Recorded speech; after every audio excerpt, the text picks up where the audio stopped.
Good afternoon and welcome. Welcome indeed, yes, to a Monday edition of the Mark Mosey Show podcast. As we're always broadcasting from the Anidjar and Levine Accident Attorney Studios. Take back control of your life. Call them today, 1-800-747-FREE.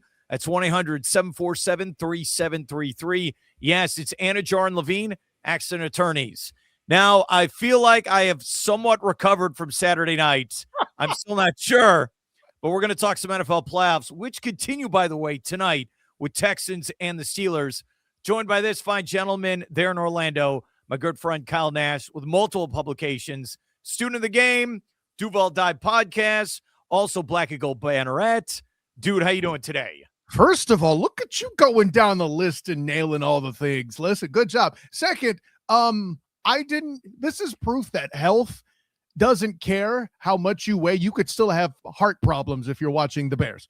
So my goodness, man, good on you for surviving the evening. Survive in advance was what I texted you after that game. I don't think I need to add much more than that on that front. By the fourth quarter Saturday night, so many people are text messaging me.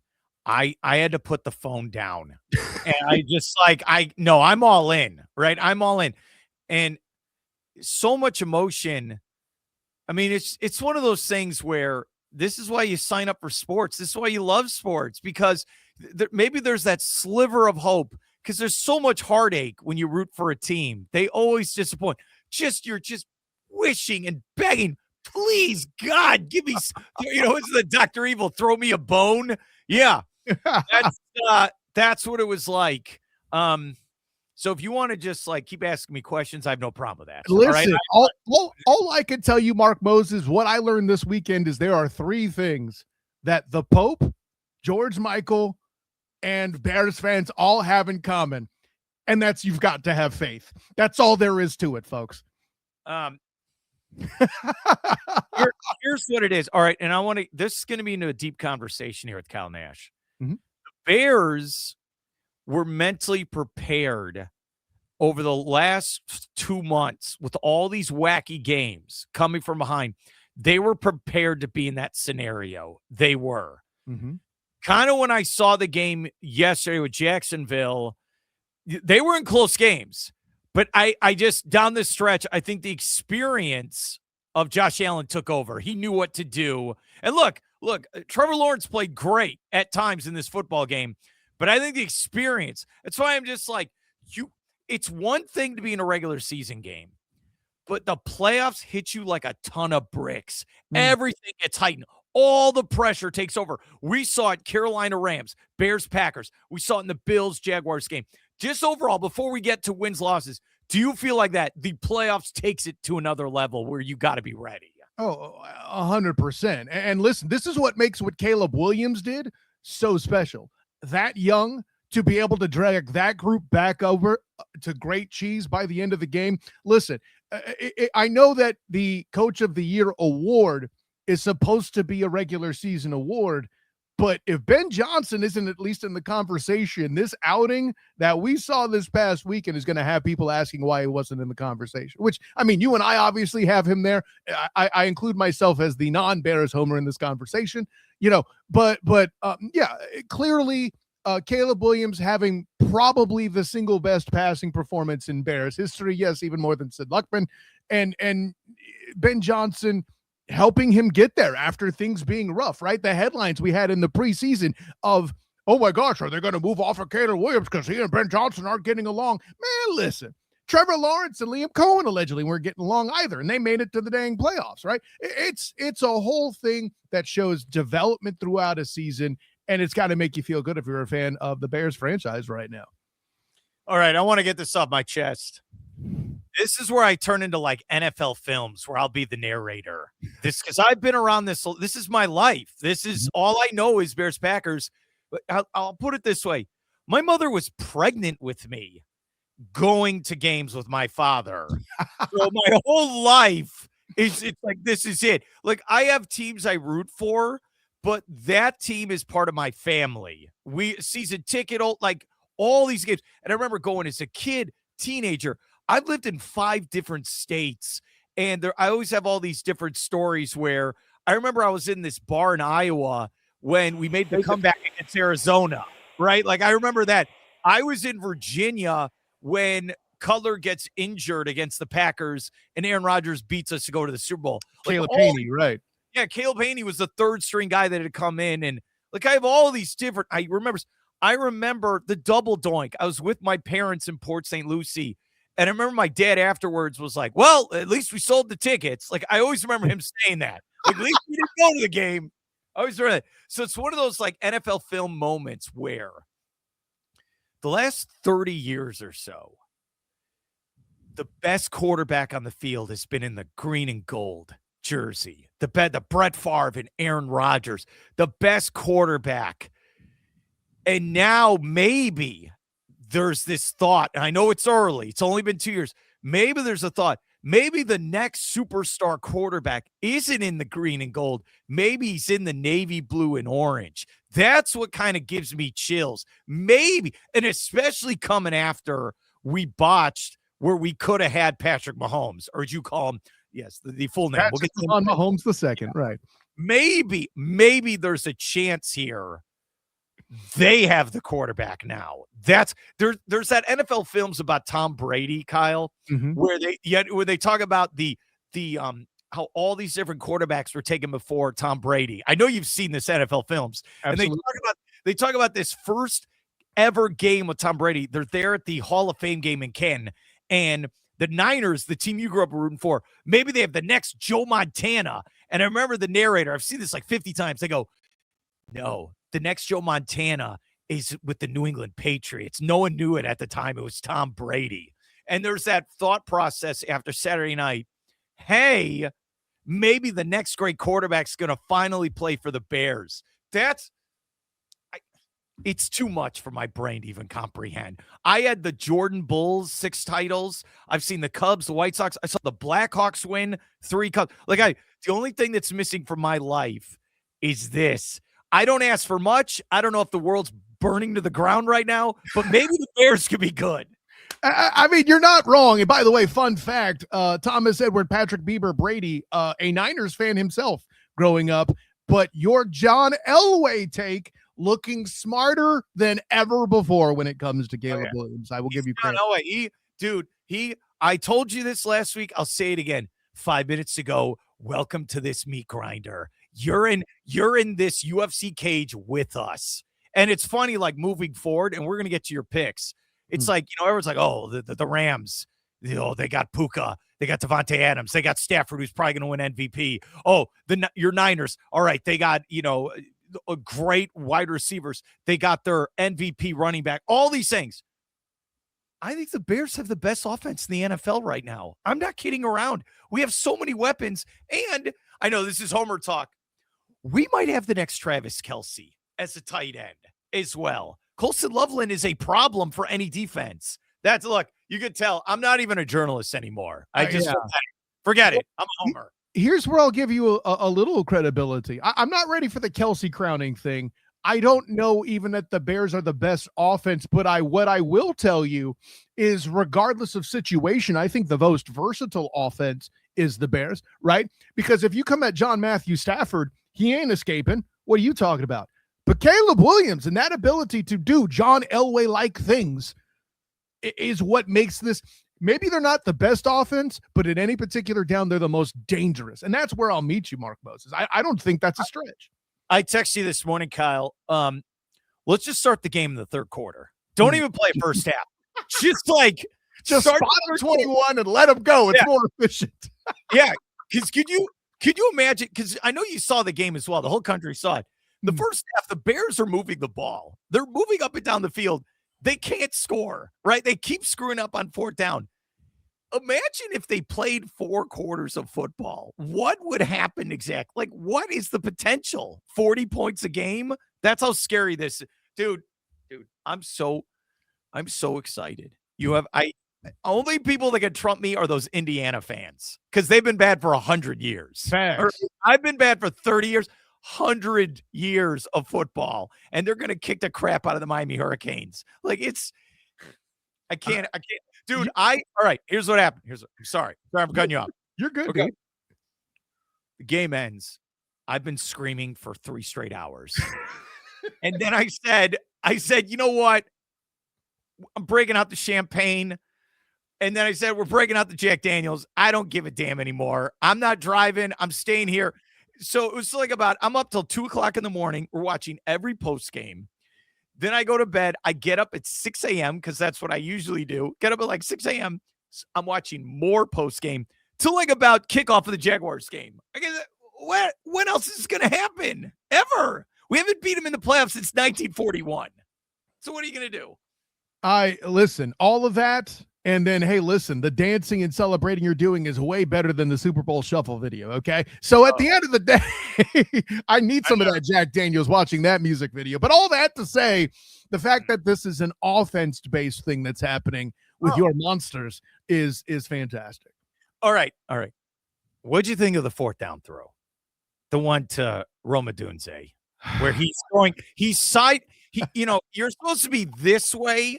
He's like going straight. Both his feet are off the ground, and he chucks it. Kind of like when we were growing up, just playing backyard football. Just shucks it up.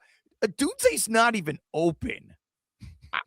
Dude, I don't know what to say. The last time I've seen a play like that was flag football intramurals in college at UCF, buddy. And you've seen Major League, right? You're a baseball guy.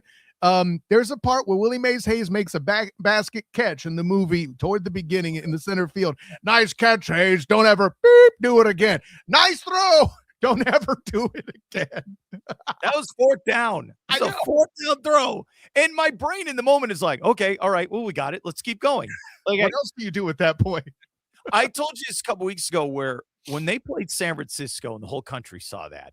Boy, and Purdy's going crazy and Caleb Williams going crazy. It's the first time in my life where I was like, oh, yeah, we're going to score. But it's one of those like, all right, you could say it. No, I believe it. I thought you were scoring as the Niners guy in the room. I thought you were going to win that football game, Mark Moses. Yeah, that's how wild. So it's now the Chicago Bears versus the NFC West Invitational moving forward. So great. And I when I was driving to work, I kept thinking like, there are no East Coast teams left in the NFC. There's one team east of the Mississippi River, one team from the Central Time Zone, and everyone else is Pacific Time Zone from the same division. And they're the 3 of them. I bet you, and I want your take on this, those 3 teams are mega powers. And they're all thinking, we're getting to the Super Bowl. And there's no way the Bears are beating us. Those 3 teams, like these games we have coming up this weekend in the NFC are going to be phenomenal. And I love that the Niners are getting a rematch with Seattle. We're getting a 3rd time. And the Niners, they're angry after what happened, where they could have had home field. What are your thoughts on these 4 teams that are left in the NFC? First of all, I know one group that completely hates the Seattle-San Francisco matchup, and that's Vegas. Everybody's betting the under in that beast, and there's not a lot they could do about that. All I have to say, the West Powers thing, I'll say this. I don't think they look down their snout at the Bears like that. I think these are all groups, except for maybe the Seattle Seahawks, that are all experienced enough to know that hot team can get mighty dangerous, right? And the Niners have oft supplanted that hot team, granted, against your arch rival, Aaron Charles Rodgers and the Packers. But nonetheless, they've done it to the Rams as well in the playoffs before. The Rams, from their perspective, again, that same experience concept. I'm in no position to think that they are overlooking the Bears, right? We hear the reports about Sean McVay talking to Jared Verse, FSU draftee, by the way, Jared Verse about, hey, your numbers aren't great, but you're playing good. Look at this video. Like that conversation tells them tells me he's trying to keep his edge rusher up and ready and not out of confidence facing your Bears there. I don't think they look down at them in that way at all. And then Seattle, in their case, there's no way anyone had them going this far. Put your hand down. You're lying if you're claiming it, right? But I think that defense isn't looking down their snout at the Bears. I feel like those defensive tackles especially are ready for that challenge to get in this young man's head, and he's going to be running a lot if and when they play the Seattle Seahawks. I want to make a rule with you. I think we need to stop praising the Niners because from the standpoint, stay with me, every year it feels like you guys have like 50 guys injured. I thought you know. Oh, my God. every year. It's like those old, you see like a Civil War reenactment. And there's the guys, they're going up on the stretcher. It's what it feels like with the Niners. Every year, there's guys out. Doesn't matter. We're good to go. And dude, and when Jennings threw the touchdown pass, just like, and then he gets whaled, you catch it, and you're just like, okay, McCaffrey scores. Okay, all right, we're good. And you know what you did? You did a service. If you're the Niners, you did a service to America, where we don't have to deal with that terrible organization, the Eagles. It was 13-10. I wrote this to you. It was 13-10 in the third quarter. Eagles are winning. They're the defending champions at home, and their fans are booing them out of the building. And then their star wide receiver, who has a C captain logo on his jersey, fighting with his head coach. I'm like, enough of them, and I'm happy the Niners beat them. Let's go full circle, right? Barks at his coach and then has 2 drops after that. Yeah. And the quarterback, what is he doing? You're a Super Bowl MVP, and it's like the whole year he's just been going through the motions. Where's the killer instinct? Look, they're a bunch of losers from this standpoint. Week 18, they're at home against Washington. They need the Bears to lose, and they beat up a Washington team that has nothing to play for. They win that game, they get the 2 seed, and they get Green Bay. What do? They rest their starters, and they lose the game. What are you doing? They should have been all in. Now they're at home. They have all offseason to think about that. That's all bad. They do. And by the way, as a side note, those out there who were wanting to see the Eagles continue to struggle, you're going to want to hope against hope they don't wise up and bring Mike McDaniel in the building as an offensive coordinator.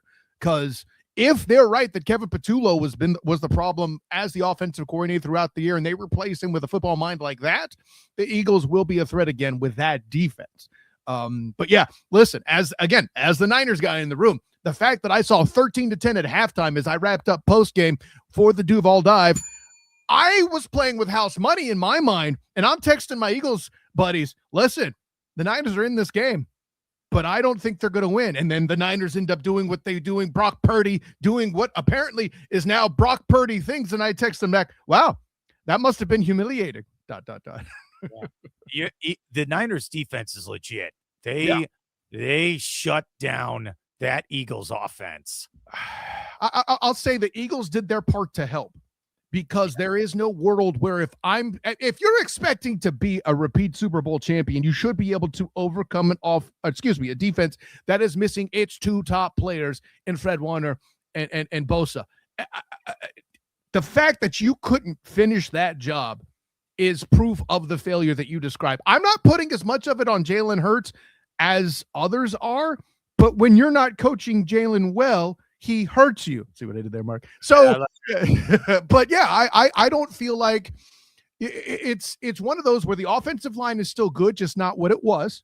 Lane Johnson being out, people want to make a point about that. Hey, the Niners are on backup edge rushers. If you can't stop that, hashtag that's on you, right? So for me, I think this is all about the offensive coordinator. Nick Sirianni has showed us that he is that executive coach, that guy that's running the team more than he is coaching it. He's not responsible for play calling, and that's okay. It's working for them.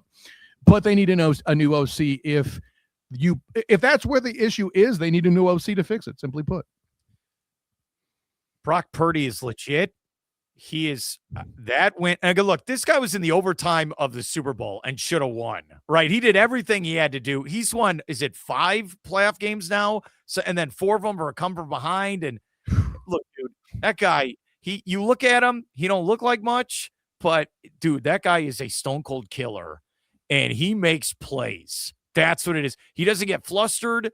And I feel like that Seattle, that is going to be the Lions' den. They're going to be ready for the Niners. Sure. It's going to be a buzzsaw. It's kind of like in hockey where, hey, first 10 minutes, playoff game on the road, the crowd, you got to survive that first first period or so.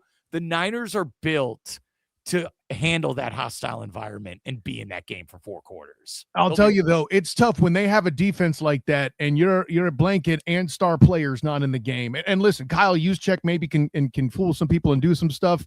Tonjes, I think that's his name. Tonjes, Kittle's backup, isn't a bad player, but he's not George Kittle. there's a lot there to ask of Brock Purdy, but I will say this much, and this is somebody I was critical of Brock getting paid, but I like the way that they did it. I'll lead with that. One could argue having a similar contract to Trevor Lawrence, he's earning it just as much, if not more, potentially, right? But the fact that he's done what he's done under duress, and the biggest diss they have of Brock Purdy is that he's a system quarterback. Okay, great. So allegedly was Tom Brady too, right? So I'm not saying Brock Purdy's Tom Brady, but he is somebody who's proving that calling a quarterback a game manager should not be a slur. Anyone who makes comments about him, you just come back with, what time does your team play this weekend? Just do that. Okay? What, you wish you had Brock Purdy. You wish you had him. Hey, dude, Again, you took Trey Lance if you're the Niners. You traded multiple picks to get up. Then he was a complete disaster. And then, oh, by the way, we just took this guy. Okay. All right. This is what good franchises do. Sorry, Mike, I didn't mean to talk over you. This is what good franchises do. You move off of mistakes quickly. Right? Yes. This is how it's done. Yeah. You're absolutely right. You said would you say Vegas for Seahawks Niners? It's the under. They hate it because it's the under, right? Yeah, because the last game was 13-3 2 weeks ago. 13-3 final score. The other game, Sunday, it's going to be Sunday night. Bears versus Rams. Make it 80 over under. There'll be no defense in this game. The Rams gave up 31 points to the Panthers. 30, what? Look, the Panthers should have won that game. They had chances down stretch. I think this is one of those weird things, and you've seen it before. Listen, you're a guy who follows an NFC North team and has seen divisional physics do weird things, right? Sometimes a team, even out of your division, has your number, okay? Keep in mind, they gave up, 31 points to the Panthers in the regular season. This is just something the Panthers are able to do. What's the difference this time? Huge touchdown by a young tight end handling the business. And I think it's about getting John Matthew Stafford off his marker. Oh, well, you have the blueprint. Having a blueprint's nice, but you may not always have the tools and materials to build the structure to do that. The Panthers somehow have it. Do the Bears? Well, they're not what the Panthers are up front, allegedly, except you got that Sweat kid. He's not bad. Yeah. All right, my dad and I go over this all the time. All right, you win the coin toss. You're at home. Mm-hmm. Do you want the ball first, or do you want it in the second half? I think that depends on the team you're playing, right? All right, you're playing the Rams. There you go. With the Rams, I don't want them having the ball in the second half like that. I don't want to give them a chance to double up in the third quarter in the event they close out the first half scoring, because the Rams offense can do that to you like that with Puka Nacua and Devontae Adams, right? So to your point, I would defer, let the Rams have the ball first. Okay, the backup question. My dad is chiming in, right? So he has questions for us. All right, Mr. Moses, I got you. If that was Aaron Rodgers or Brett Favre with 60 seconds to go with the ball, do they score against the Bears to win that game? No. Not with the Steelers. Now, if you mean Packers, Aaron Rodgers, you're screwed. That goes back to my point. Look, Jordan Love is a good quarterback. He is. He's not Aaron Rodgers. He's not Brett Favre. Who is? That's the thing. That's tough. They score there. Yeah. They beat the Bears. That's the difference. That's exactly what. Again, the Bears. I know I keep going back to this. All right. Start of the fourth quarter. It's 21-6. The Bears scored 3 touchdowns, a field goal, and a 2-point conversion. They scored 25 points. And this is what's funny. This is where LaFleur needs to be fired, right? He needs to be fired right away. 3 straight 7 seeds. 3 straight. You get confused because, remember, they were a 7 seed a couple years ago. They beat Dallas. Move on. Should have beaten the Niners. We're right there in round 2. Lose that game. Then 7 seed, he's out. Okay. And you saw this game, dude. And this is what I want to bring up with you. Mm-hmm. That third quarter reminded me of the Chiefs-Ravens AFC Championship game, where the Chiefs got their lead in the first half and then said, we're not going to turn the ball over. We're not going to try. You have to beat us. Ravens, let's see what you got. And the Ravens choked it away. They had all these opportunities. That's just a loser mentality by Green Bay. We're not gonna throw it deep anymore. We're gonna go vanilla. The Bears can't score. They have to prove it to us. We're gonna just hold on, win this game. And the Bears proved them wrong. Where, hey, we're gonna go score. That's what happened in this game. And then you saw the Packers late, and this was another why he should be fired. Your first round pick is a wide receiver from Texas who looks dynamic at times. He scored his first touchdown of the season in your playoff game. What are you talking about? How is that a stat? He's your first round pick wide receiver to help out Jordan Love. That's his first touchdown of the year. That's unacceptable if you're the Packers. I'm sorry. Everything there is valid. Here's what I come back with, and here's where you have to be careful. First of all, let's give credit to your rest of your division getting better at a clip that no one was prepared for. I mean, like, the Vikings are still kind of a whole thing, but let's be honest, that's more on drafting J.J. McCarthy and thinking he was a thing. We tried to warn you, cats. You knew better. Okay, cool. It's not working for you. The other two teams, listen, Man Campbell and the Lions are still a dangerous team. Yeah, sure, out of the playoffs, he's on the hot seat, all that. That's adorable. Are you looking forward to thinking that's an easy game in 2026? I'm not, right? So I think that's an element of it too. A, B, I would bring in what I would call the Marvin Lewis defense. In Cincinnati, he went to 4 straight first-round playoff games and didn't win one and was fired. And what happened? The team was awful for an extended period of time until they got Joe Burrow in the building. Zach Taylor has nothing to do with that, for the record. So all of that to say, unless you have a good replacement in mind and you think it's John Harbaugh, I'll see what I did there. I would not be so quick to pull this trigger. I don't think LaFleur is the problem per se. It didn't help them that they lost Micah as well. I know. I'll put it this way. If you feel this way about firing Matt LaFleur now, you felt this way going into this playoff game based on the outcome of this game and not necessarily its performance. This game, I feel like he has a lot more excuses. The past seasons, I would argue, are more indictable than anything that happened in this particular playoff game. Hey, personally, keep him. I'll beat him at the Da Pulp. Yeah. You know, we've gone 27 minutes. We haven't even talked about the Jaguars. Right. I know that's the number one team you cover. I can't. It's just they just lost. It's a close game. They played for 4 quarters. It's not like the Packers thing where they just choked. Like, they're right there. They're right there. And Josh Allen made a couple more plays. And I know that's boring to say. I'm not making headlines here. What were your thoughts after the loss? The Josh Allen is a hero narrative is completely overblown. And you say he made a few more plays, Mark. I would argue he made exactly 10 more plays. What do I mean by that?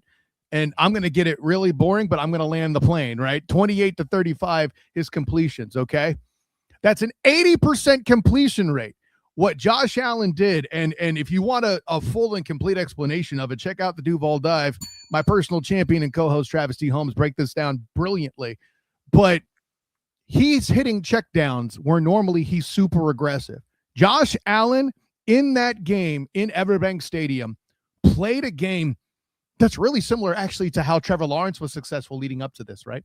He's hitting checkdowns at a clip we don't normally see. For all the great tight ends that the Bills have, and they do have them, we're seeing a lot of stuff underneath from receivers getting involved. Sure, he had the big ball to Cooks. That's all that anybody's talking about. But to get that opportunity, he was chipping away underneath, taking what the defense gave him, being very calculated in how it was going. And then, listen, Josh Allen going full juggernaut at the end of the game through the defensive tackles is probably the least surprising of everything that happened in that game because he's Josh flipping Allen. But the punchline being, he was a game manager. If Brock Purdy is a slur to call a game manager, then what else do you call a dude that had an 80% completion rate, threw the ball 35 times and didn't break 300 yards and still won the game in dominant fashion by contributing to 3 touchdowns on the scoreboard? It wasn't sexy. It was game management, whereas Trevor Lawrence did not manage the game as well as Josh Allen did, period. There was no heroics. That's not how this went. All right, this is where you're going to start yelling at me. Oh, boy. I think of the Travis Hunter pick. Okay. You needed one more weapon out there. They're right there. Yeah, the second pick in the draft. I know he got injured. He would have helped so much. They're missing. They're close, right? And I think this team can be good for the next couple of years. They need Hunter to become a star. Then that's why they drafted him. They need one more just playmaker to help them out. Again, what did they win? 13 games? They were the 3 seed. They won 8 games or 7 or 8 games to end the regular season. They need one more thing to get over the hump. I'm excited for the future, but that was that killer. You needed Hunter out there. I'm not going to yell at you, Mark Moses. Your need for a killer is a good analysis. It's not the receivers where you need it. Cole Van Lanen. I know O-line talk. Oh, God, it's so boring. Cole Van Lanen came on during Trevor's hot streak and took over the starting job from Walker Little at the left tackle spot. And Walker Little played pretty good at guard for an injured Patrick Bakari. Cole Van Lanen did not play in this game, and what happened was Trevor had more duress on that left side than he has had in the past few weeks where he has had this streak of fantastic play. Coincidence, Mark Moses? I think not. Look at some of these passes as they came out of Trevor Lawrence's hand. They looked like ducks in a lot of cases because he was under duress from that left side. Walker Little was getting worked by Bosa, even getting help. I don't give a damn what weapons you have. And Patrick Bakari was helpful. Parker Washington made some spectacular plays. I mean, I'm not going to be, hey, watch the tape guy, but you'll take my word for it. Parker Washington did some amazing stuff. Okay. But it's not the weapon to me. It was Trevor Lawrence being under duress and kind of going back to having the bad footwork, throwing the ball that made the difference. And I think shoring up that O-line in the second year of that rebuild is going to make this a very interesting concept for the Jags to return to success. Okay, this offseason, I have to make a decision if I'm the organization. What do I want from Travis Hunter? Because we don't have a first-round pick because we sold a lot to get him, right? We traded a lot. Do you want Hunter to be dynamic wide receiver, or do you want to envision him as the number one shutdown Revis Island level defensive back for this defense? That's what you got to figure out with this guy. You're not wrong, but I will tell you that is not how this front office, in my opinion, would view that. They're going to see what they can get in the draft to upgrade, or even in free agency, see what they can upgrade and work with. And then whatever they need, that's where they're going to plug Travis Hunter in. All right, I want to ask you this question. So what's so crazy? I'm watching the Eagles game against your Niners. So really, I was watching the Niners game. So all of a sudden on the internet, there's some reporter where she was like, she was giving kind of a pep talk to Liam Cohen. Yes, I know you saw it, right? I say this all the time. I say this when I talk to colleges, to students. We're at the point now. No one's going to remember 99% of press conferences anyway. Mm-hmm. This made her more famous in a way. I always talk about this. It doesn't matter what your opinion is. Now the whole country's talking about it. So when a press conference goes wrong, when it goes crazy, then people remember the press conference. No, you do a great job. I've seen you in action. You're like, hey, what happened in that third quarter? You're asking legitimate questions to write for your article. But after time, no one's going to remember most of this stuff. They'll remember that now, right? It's so weird when you look at this stuff. And you mentioned, my experience. There's so many different approaches, and every room has its different physics. I've been in that Jaguars room. Not recently, but I've been in that room to see the dynamic. There is a lot of merit to what makes a press conference memorable and what you're saying. My approach isn't to do that. My most memorable one is Josh Heupel getting angry about Pitt flopping on a question I asked, and that was followed up locally by the Sentinels. Mike Bianchi shouts to the Bulldog. But as a rule, if your goal is to get attention, you're right. But I will speak for all the media brethren. That's not necessarily the goal either. But, and listen, I'm not mad that it happened. Would I have done it personally? No, heavens no. I would have waited till the cameras were off to say something like that. But you may not have that opportunity in that room the way that room runs. So there's that as well to consider. Yeah. Coach, tough loss. You guys had a great season. Then you start that way, then you ask the question. But like, look, everyone's talking about her nationally. All right. The point is to get clicks. I'm sorry to say that. The point that's the society we live in now. Get those clicks. Who gives a damn what you wrote in the article? Get the clicks, right? I saw Pat McAfee. He's writing this like manifesto tweet about how she's great and he's not a real journalist. And I'm just like, you know what? They lost the game. That's the story. You're not the story. They lost the game. That's what it is. And look, again, I asked you last week, are they built to do this again next year? That's, if you're a Jaguar fan, that's what you're thinking. We tripped up. We lost the game, but we had a great season. Can we build upon this? And can we be, because if you look at the last 20 years, they have not. They've not 2 years. They haven't. Remember, they won it in 22. They were leading the division in 23, and then they completely nosedive, and the Texans won the division. So that's my question for you. Can they win next year? That's what it is. Are they built to do it today? No. Do I think they can get there in the offseason? Yes. All right. My pick is, I know we've gone long. I appreciate coming on. Always. I know you have other work to do. Less fun than this. No, oh yeah. Look, if you saw the things I have to do behind the scenes. No, thank you. Nat, okay. Personally, I want Bears 49ers at Soldier Field for the NFC Championship game. Sure. I think America deserves a rematch after what we saw. I want that. And then I think personally and nationally, what America wants, Josh Allen and the Bills at Foxborough taking on New England. I think that would be those would be two sexy games. I don't think it's going to happen, but I think that would be an amazing championship Sunday. I'm sick of Patriots Bills. I am not that guy. I'm over it. Drake May is the most overrated quarterback still in rotation right now. And, you know, I know people are going to indict Justin Herbert because his O-line has been terrible all year. And I'm supposed to, you know, puff up the Pats for taking advantage of that defensively. That's adorable. We already saw the Pats trade blows and watch the Pats tank a 21-point lead to the Bills. I don't care. That being said, we're going to get the game that I want to see in Bills Broncos already. So I'm fine. I'll say this. Drake May and the Patriots are very fortunate they got the 2 seed. Yes. If they would have taken on the Texans or the Bills, they would have lost last night. I don't care what Patriot Nation they would have lost that game last. I'm not kidding around. And they haven't escaped the Texans yet. No. Who do you like tonight? Texans or Steelers? I just don't think old man Rodgers wants to take hits like that, but the Texans will hit him like that. I got the Texans. You're taking the Texans. That's who you're going with. Give me the under, but I'm taking the Texans. It's a crazy world we live in. No doubt. I'm excited, right? I'm going to ask, I think the next press conference I'm going to ask the craziest. Who gives a damn? I'll ask the crazy. Hey, Coach Mosley, do you like ketchup or mustard? Just who cares?